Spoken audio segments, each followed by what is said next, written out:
কোটা সংস্কার আন্দোলনে সবচেয়ে বেশি ক্ষতিগ্রস্ত হয়েছে পুলিশ বাহিনী। ছাত্ররা কোটা সংস্কারের নামে যে আন্দোলন করেছে, সে আন্দোলনের কখনো বিরোধ করেনি সরকার। ছাত্ররা যা করেছে ঠিক করেছে এবং প্রধানমন্ত্রী ছাত্রদের কথা রেখেছেন।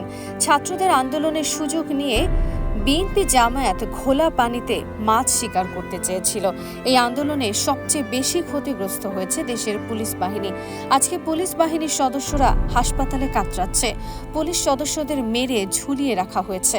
আজকে মেট্রো রেলের মাধ্যমে মানুষ খুব অল্প সময়ের মধ্যে আসা যাওয়া করতে পারত। এখন সেই মেট্রো রেলে হামলা চালানো হয়েছে। এখন সাধারণ জনগণ যাতায়াত করতে কষ্ট পাচ্ছেন। বাংলাদেশকে অচল করে দেওয়ার জন্য দেশের প্রত্যেকটা গুরুত্বপূর্ণ জায়গায় বিএনপি জামায়াত হামলা করেছে। যারা ক্ষয়ক্ষতি করার চিন্তা করে, ইসলাম তাদের কখনো সমর্থন করে না। যারা দেশজুড়ে এই ধ্বংসযজ্ঞ চালিয়েছে, তাদেরকে আইনের আওতায় এনে শাস্তির ব্যবস্থা করার কথা উঠছে দেশের বিশিষ্টজন ও আন্দোলনকারী শিক্ষার্থীদের পক্ষ থেকে।